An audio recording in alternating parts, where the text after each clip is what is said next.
Padre, Señor, tú pides que nos coloquemos en la brecha para pedir por tu pueblo, Señor, por nuestros hermanos, y eso es lo que estamos haciendo esta noche, para que tu pueblo, Señor, sea consciente de los tiempos que estamos viviendo y de lo que está por venir, para que sepamos la grandeza, Señor, de tu llamado, no solo para salvación, no solo para santificación, sino para un futuro completamente glorioso y grandioso, Señor. Así que, Padre, hoy clamamos por tu Espíritu, tocando cada corazón, cada mente, cada sentimiento, y sobre todo tocando la fe de tu pueblo. Que tu pueblo, Señor, pueda creer y camine hacia ti. Amén. Con ese entendimiento de que cada minuto que estamos viviendo ahora es una inversión para esa eternidad que viene en forma grandiosa sobre nosotros. Padre, lo pedimos en el nombre de Jesús. Amén. Amén. Ok, bueno, ayer vimos el inicio de lo que es una especie, un cuadro que se está empezando a pintar del reinado milenial. Vimos ayer cómo el Señor, a lo largo de la Escritura, ha mostrado con la figura del matrimonio lo que Él espera de una relación nuestra con su Hijo. Una vida prácticamente similar a un matrimonio, para que entonces nosotros como esposa vayamos a ejercer plenamente las facultades, pero también las obligaciones que tiene la mujer como esposa. Hoy vamos a continuar con ese tema, haciendo un comentario que quiero por favor aclarar, que no es fruto de una impresión. Simplemente, cuando yo hablo con muchos creyentes, hay un punto que no deja de ser chocante y se ve continuamente, y es que el pueblo de Dios, en su gran mayoría, no está leyendo la palabra de Dios, porque se nota el desconocimiento de porciones básicas de la Escritura. Yo creo que el Señor no nos pide que nos aprendamos la Biblia de memoria, ni mucho menos, pero sí nos pide que conozcamos por lo menos las bases de lo que Él dice en su palabra, para que tengamos una conciencia sobre el papel que estamos desempeñando en este presente, y también que tengamos una conciencia sobre lo que viene para nosotros en el futuro. Yo pienso que un cristiano que tiene conciencia del futuro en la vida eterna es un cristiano que es mucho más comprometido y apasionado con su vida hoy, aquí y ahora. Pero por el contrario, un creyente desapegado, tibio, frío en cuanto a su visión ahora, tampoco tiene ninguna visión con respecto a la vida eterna, al futuro. Por eso siento que estos temas que el Señor ha puesto en mi conciencia, en mi corazón, y sé que en el corazón de muchos pastores que están tocando los mismos temas, tiene que ver con eso, con un despertar que el Señor pretende provocar en los corazones y en las conciencias de su pueblo. Por eso vamos a mirar varios aspectos del reino milenial. Uno de ellos a tener en cuenta para adquirir esa conciencia es que lo que trabajamos ahora es para cosecharlo después. Lucas 19, 15 al 17. Ayer veíamos que en Apocalipsis 20, 1 al 4, al final decía en el versículo 4 que estos volvieron a vivir y reinaron con Cristo durante 1000 años. El pueblo de Dios verdadero, el pueblo que fue rescatado con la sangre del Señor Jesucristo y hizo un compromiso con Él, va a reinar con Cristo. Ese fue uno de los resúmenes de ayer. Entonces hoy vamos a mejorar nuestra conciencia sobre ese reinado. Lucas 19, 15 al 17 dice: cuando ese hombre, está hablando de la parábola de las minas, después de recibir el reino, hizo comparecer ante él a los siervos, a quienes había dado el dinero, para saber qué negocios había hecho cada uno.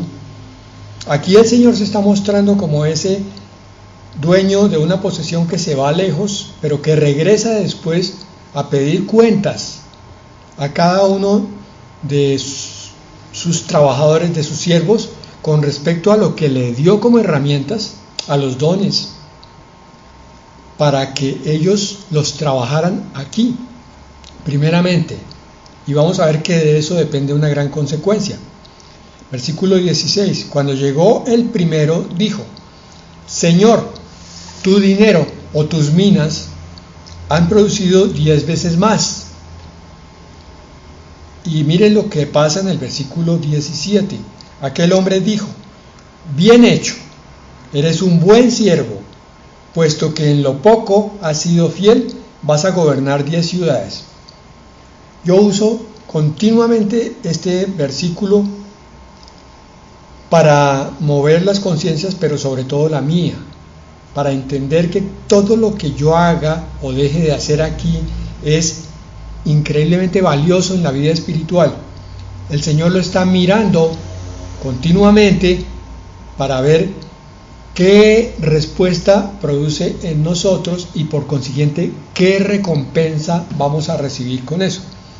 Dice literalmente el dueño del terreno: bien hecho, buen siervo y fiel, buen siervo, te has mantenido, un siervo que ha tenido sus luchas, sus batallas, sus frustraciones, sus heridas, y sin embargo se mantiene sabiendo que lo que está haciendo ahora es importantísimo para el futuro, por tanto para el presente.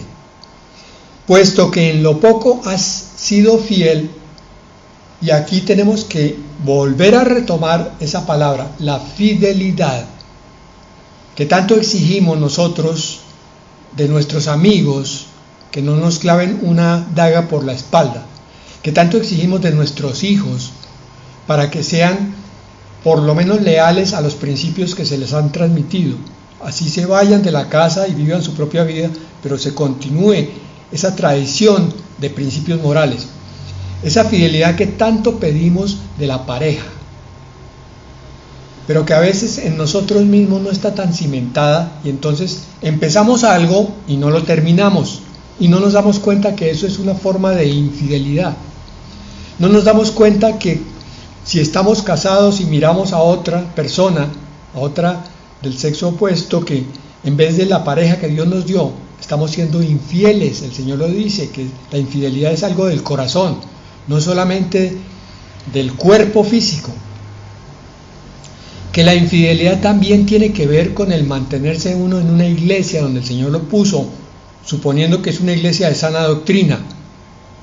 Y no importa lo que vea, no importa lo que no le guste de esa iglesia y lo que no le guste de ese pastor, o al contrario, lo que le encante, pero se mantiene allí sobrio y equilibrado, sin llegar a idolatrar a su pastor que tanto le gusta, o sin llegar a denigrar a ese pastor que no le gusta, porque se trata de la fidelidad por encima de todas las demás cosas. La fidelidad tiene que ver con el estudio de un arte, de una profesión, tiene que ver con el ejercicio de esa profesión, tiene que ver con el trabajo, tiene que ver con todo. Tenemos que aprender a ser fieles de principio a fin. Amén. Porque si no lo somos en las cosas pequeñas del mundo, no vamos a poder dar fidelidad para las cosas grandes de Dios.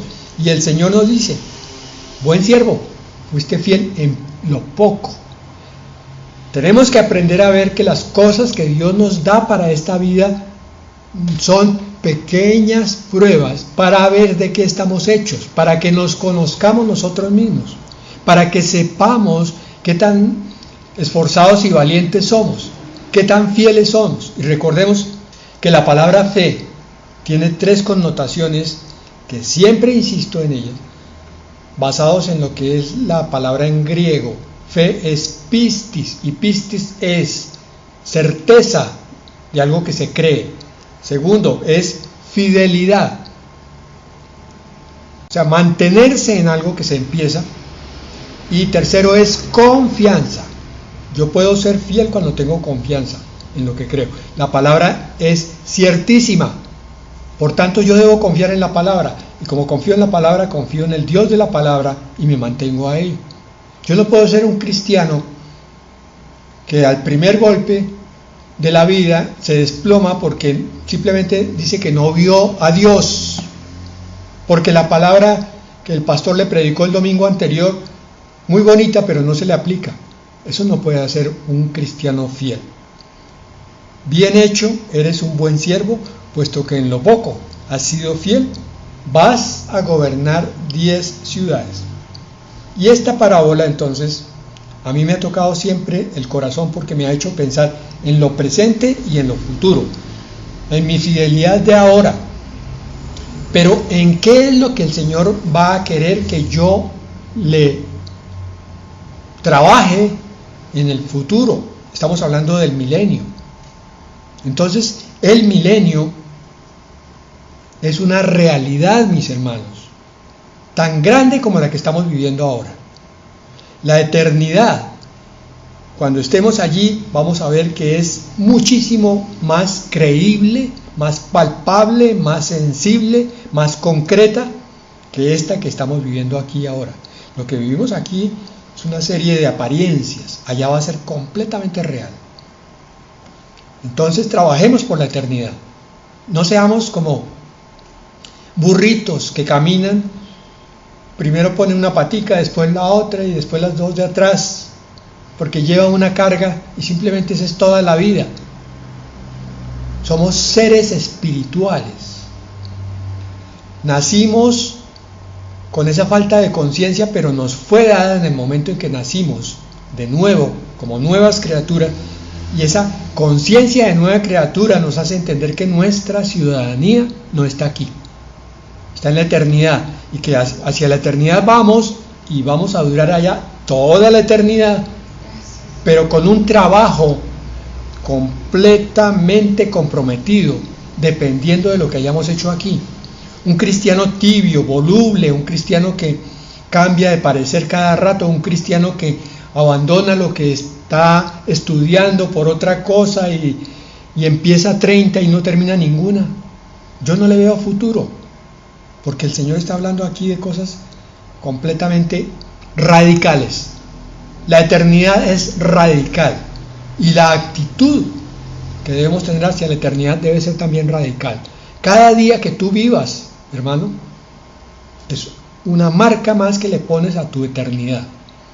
Si tú aprendes a ser fiel ahora, a ser comprometido, a mantenerte, a cumplir con tu palabra, tus promesas, a cada día más buscar la excelencia para Dios, a buscar en la palabra de Dios, por favor, no abandonen la palabra de Dios para que sepan cuál es el llamado. Ese cristiano que hace ese compromiso de cada día, ese cristiano va a recibir recompensas a más no poder allá en esa eternidad. Vas a gobernar 10 ciudades.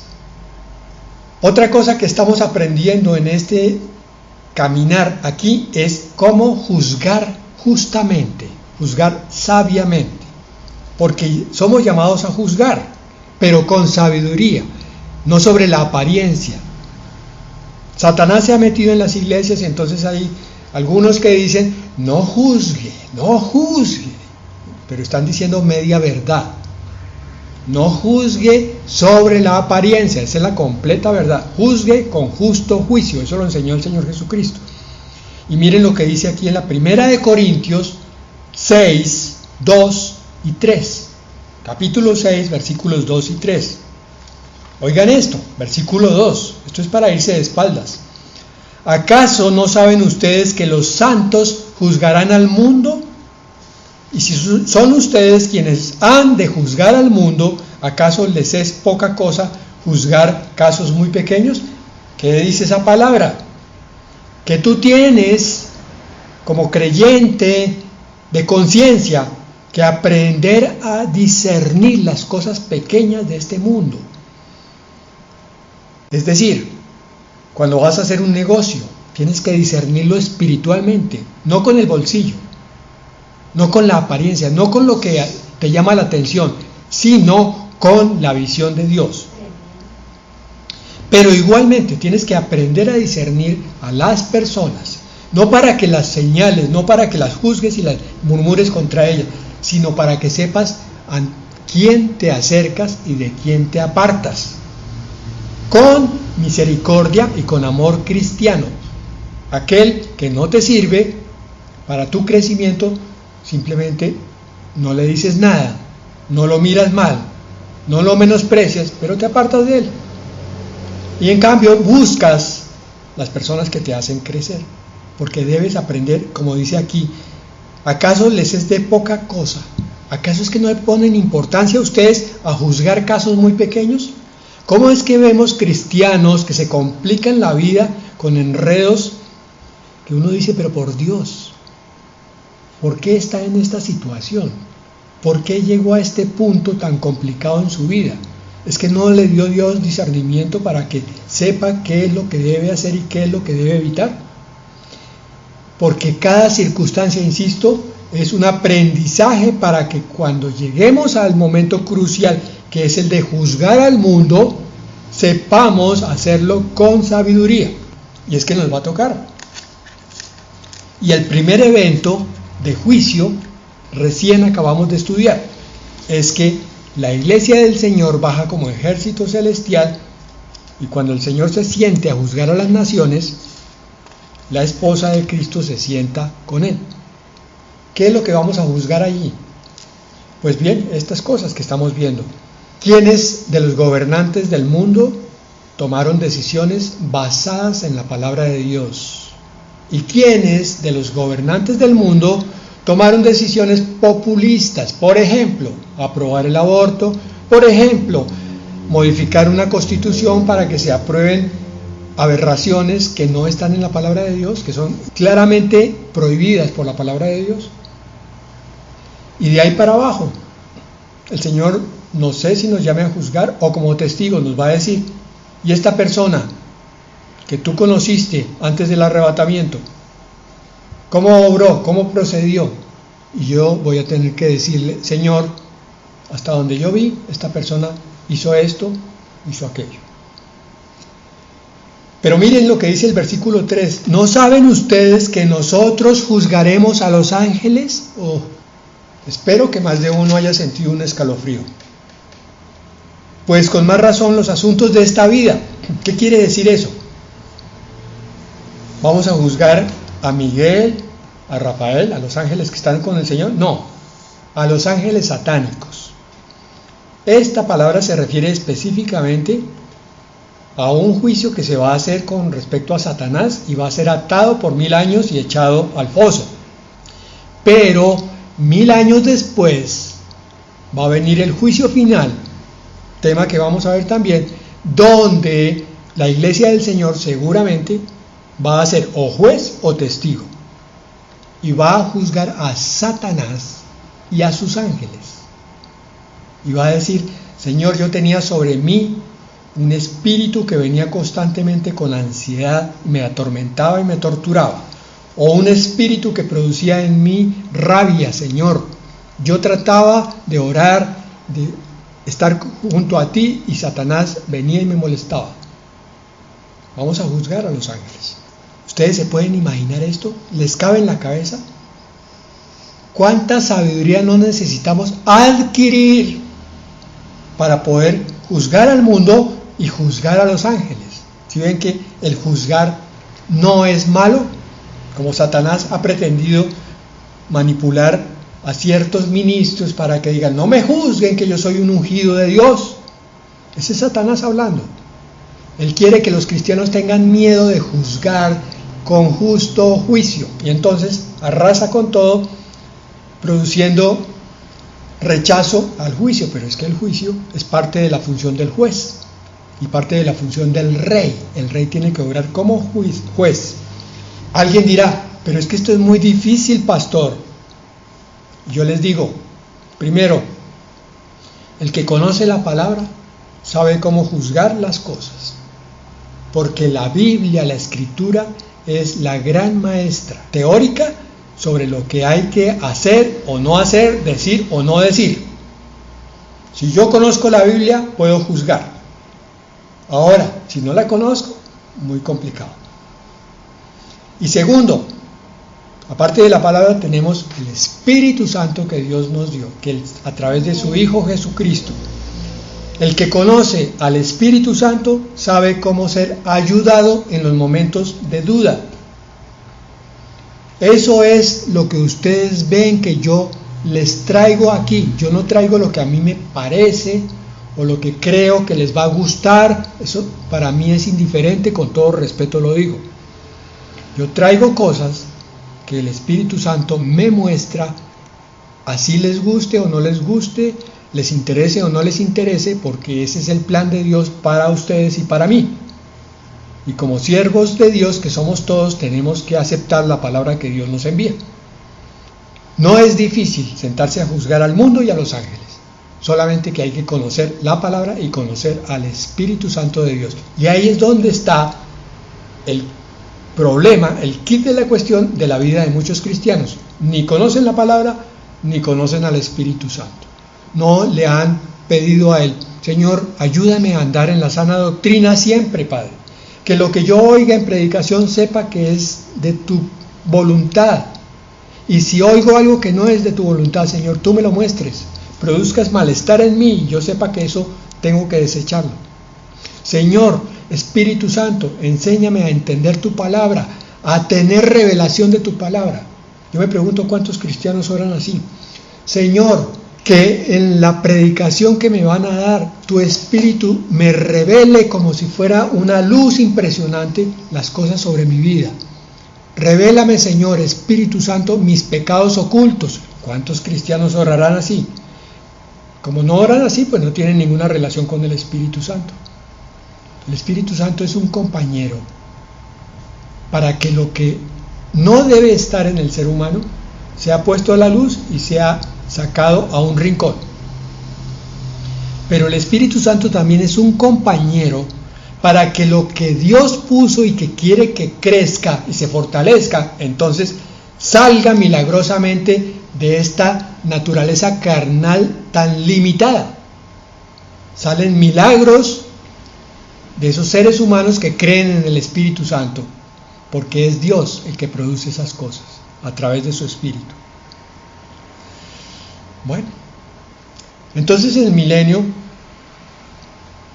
va a ser un tiempo de muchísimas sorpresas. Y es un tiempo donde vamos a tener tantas cosas que no nos imaginamos, incluso cosas que buscamos hoy. Apocalipsis 21:7. El que salga vencedor heredará todas las cosas, y yo seré su Dios y él será mi hijo. Dios no tiene sino un solo hijo verdadero, Jesucristo. Pero le plació adoptar a todos los que creyeran en su hijo como hijos suyos, adoptivos. Y el Señor le va a dar toda su posesión, todo su poder y todo su gobierno a su Hijo Jesucristo. Y su Hijo Jesucristo ha tenido a bien compartir con su esposa toda su posesión, todo su gobierno. Entonces nosotros vamos a terminar heredando todas las cosas.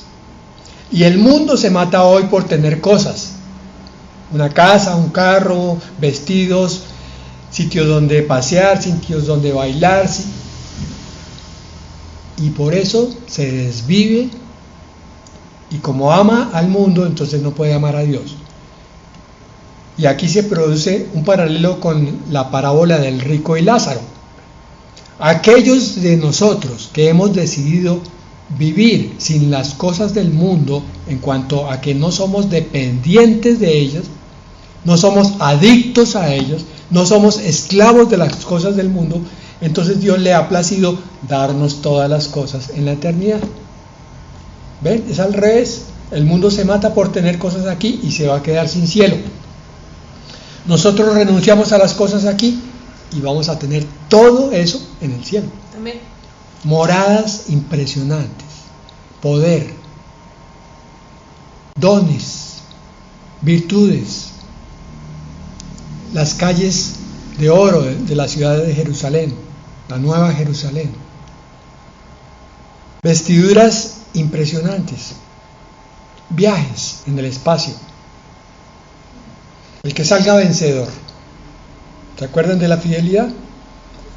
¿Se acuerdan del siervo fiel en lo poco? Bueno, aquí está.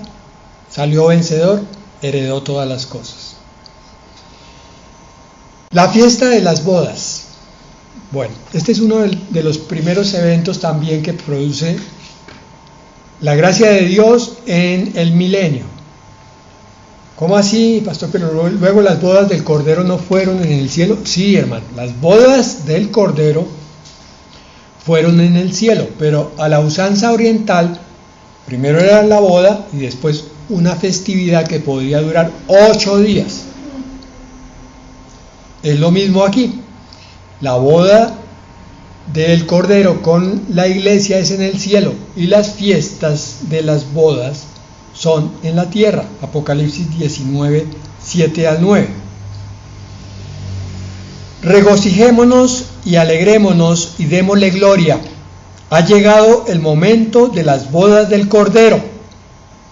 Si ustedes leen, van a ver que arriba dice que a la esposa se le ha concedido que se vista de lino fino y resplandeciente, porque han llegado las bodas del Cordero. Ahora es este versículo 7, pero miren el 9.